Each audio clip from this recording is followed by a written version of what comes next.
Now, the United States has slapped fresh sanctions on a dozen Iranian officials and entities for serious human rights abuses. The move comes ahead of the expected resumption of nuclear talks with Tehran. The nuclear talks were halted last week without any concrete progress.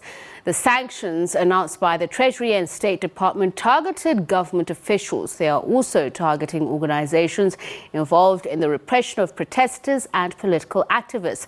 The Treasury also placed several Syrian officials on its sanctions blacklist for their roles in political repression and chemical gas attacks against civilians. Uganda's military intelligence chief has also been hit with sanctions for extreme abuse of people arrested for their nationality or political beliefs.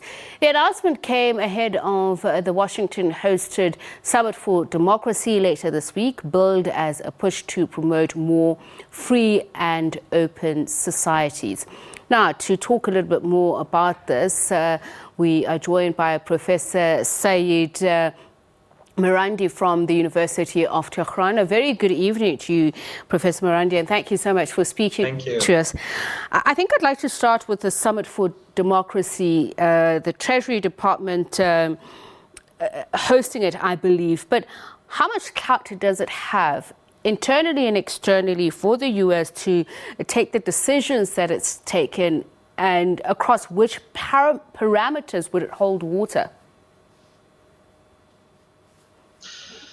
So the United States wants to hold a summit on democracy, yet it censors its own president from Twitter, Instagram, Facebook, and YouTube. And we saw what happened in the United States, the unrest and the political divide that currently exists in the country. So the United States really isn't in a position to talk about human rights or democracy. And of course, the first thing that comes to mind when we think about human rights is the apartheid regime in Palestine, U.S. previous support for the sister apartheid regime in South Africa, and of course, U.S. support for dictatorships across the world, the Saudis and others, the list goes on. So no one really takes this seriously. The United States sanctions anyone who resists the United States. Remember, regardless of the politics of today in South Africa, back in the day when the ANC was a key component of the struggle against apartheid South Africa, the ANC was sanctioned by the United States. Nelson Mandela and others were all sanctioned by the United States as terrorists. So if anyone takes these labels that the United States uses seriously, they have to be utterly naive. What the United States is trying to do is it's trying to engage in marginalization of countries that resist U.S. hegemonic ambitions. And of course, Iran is central to that. And that is why so many Iranians are sanctioned. The United States sanctions Iran in different ways, whether it's Iran's missile defense capabilities. Forget the fact that Iran is surrounded by U.S. military bases. Iran is sanctioned for terrorism. Forget the fact that the United States and its allies have been supporting extremist groups like Al-Qaeda and ISIS and the Taliban and others for decades in this region, something that's very well documented.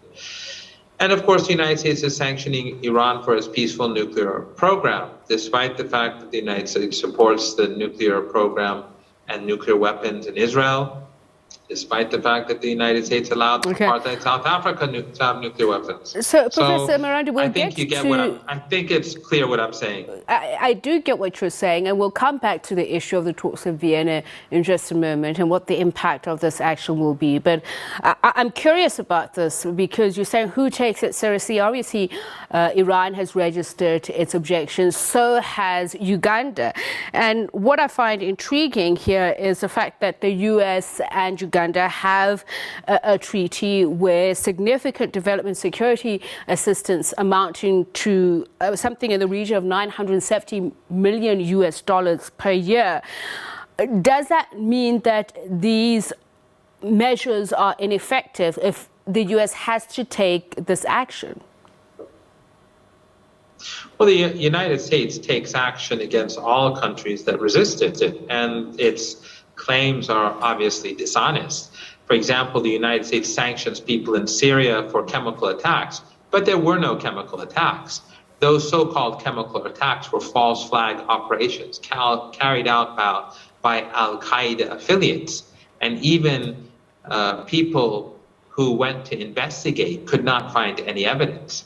And the OPCW, when it made statements, the people who actually went to Syria on behalf of the organization said that the statements were in contradiction with the evidence on the ground. And then we have the very amazing case where the so-called chemical attacks in Syria by the Syrian government, which were, as I said, false flags, even if they weren't, they were very small in nature. But the United States, the British, the French, the Germans, they all gave Saddam Hussein chemical attacks to use extensively against the Iranians. I survived 2 chemical attacks. I personally survived 2 chemical attacks. Thousands of Iranians, many thousands of Iranians died as a result of Western chemical weapons given to Saddam Hussein. The same Saddam Hussein who was later attacked by Western countries for having those chemical weapons that they gave to him to use against his own people and Iranians. Even as we speak, Iranians are dying of those chemical weapons. And people who have lung problems because of those chemical weapons are more vulnerable to COVID. So, you know, the claims made by the United States are rubbish. If there's evidence against the Syrian Air Force to this effect, is this something that should not go before the UN Security Council? And secondly, what is going to be the effect, the diplomatic relations effect of this move by the United States? United States relationship with Uganda, United States relationship with Syria, and, well, we know where the United States relationship with Syria is at the moment, because they are currently due back in Vienna to talk about the nuclear deal. Well, the United States is an oppressive regime that attempts to impose its will on all countries across the world. It demands that countries across the world abide by a US-led world order. And of course, Iran won't accept that. And I think Iran, more than any other country, has been resisting the United States and these policies. The Iranians have been supporting Venezuela as the Americans were trying to starve the people of Venezuela with fuel. Iran sent fuel to Venezuela.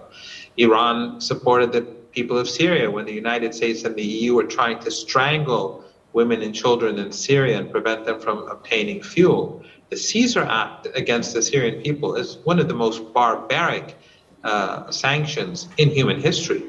Or the United States and the European support for the Saudi the Saudi regime and Mohammed bin Salman and their genocide in Yemen, and their help and their aid and assistance to the Saudis and the Emiratis in carrying out a starvation siege against the people of that country. This is the reality of the United States: the destruction of Libya, the sanctions against Nicaragua, the support for coups in Latin America, like in Ecuador, and of course, the U.S. support once upon a time for the Taliban, and then the United States invasion of Afghanistan in the name of fighting Al-Qaeda and the Taliban.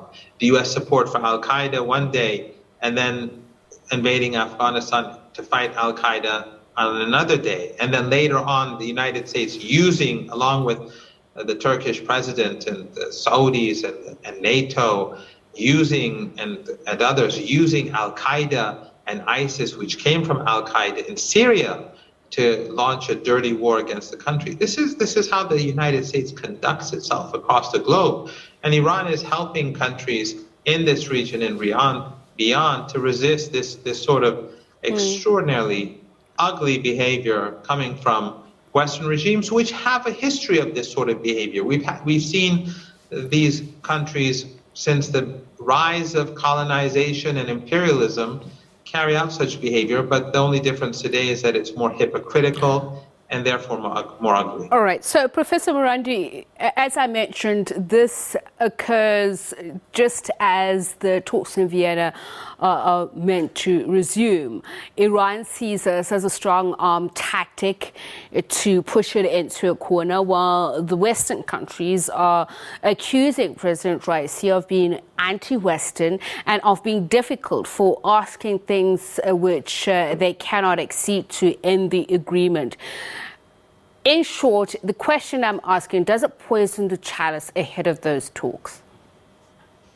Well, that's one of the problems. The United States and the Western media are so overwhelming and so dishonest that even your report is highly misleading. And your report comes from information on the internet. The Iranians are not demanding anything that goes beyond the nuclear deal. And what the Americans and the Europeans want is for Iran to accept less than what was agreed upon in the nuclear deal. And this is one of the extraordinary things. This is how powerful their narrative is, that people think that Iran is asking or demanding for something excessive. What Iran is saying is that if Iran implements the nuclear deal in full, the United States and the Europeans must implement the nuclear deal in full. The Americans and the Europeans are saying, no, we can't do that. You have to implement it in full, and we will implement it partially. We will keep a lot of the sanctions that we put in place after the 2015 deal, but you must go back to 2015. That is the reality that we're living with. So the Iranians are saying that's not going to happen. And that's why the Iranian president is suddenly a hardliner, because he's pushing the Europeans and the Americans and telling them, look, you left the table. We implemented the deal. You never implemented the deal. Under Obama, you violated the deal. Under Trump, you tore up the deal. Under Biden, you continue to pursue Trump's policies. You left the table. We stayed at the table. After you left, we continued to abide by the deal.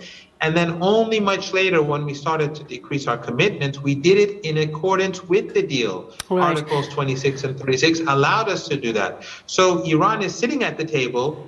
The Europeans and the Americans have effectively left the table, but when you listen to the Western media and Western leaders and politicians, they speak as if they want to bring Iran back to the table. So, that is how the world that we live in works. So, Professor Marandi, we've certainly had this conversation with you and other analysts about the 2015 agreement and what it is that was agreed to and what Iran is asking. Let's go back to the story at hand now, these sanctions against individuals and entities. What the U.S. is saying is that it's seeking to seek their assets in the U.S., blacklist them, and generally bar any American from dealing with them. Will it have a major economic impact on these countries, or is it simply individuals that are going to be affected? But some of them are, of course, government officials, whether it's in Iran, Syria, or Uganda. Iran doesn't care what the Americans think about Iranian leaders or Iranian businessmen and women. The point is that the United States is behaving like a thug, is behaving like a godfather, is behaving like a mafia boss. It tells other countries what to do. It tells South Africa, you cannot purchase oil from Iran. You cannot do business with Iran. This is the problem. This is the reality that Iran is struggling against. Otherwise, if the United States doesn't want to do business with Iran, who cares? Iran doesn't want to do business with the United States either. Why should Iran do business with a country that is so oppressive? So does that apply to other countries as well that we mentioned? The United States, the sanctions that it imposes on Iran is directed I'm saying at beyond all countries. Iran, because I also want to reflect the other countries, because the sanctions do include government officials in Uganda, government officials in Syria, and I'm asking, would they have an impact on those individuals or the countries beyond the entities that the US has asked, beyond Iran? We've spoken about Iran, let's talk about the other countries now. Well, I don't know about Uganda. You'd have to bring in a Ugandan guest, but no, not for Iran or Syria, because everyone in Iran has already been sanctioned.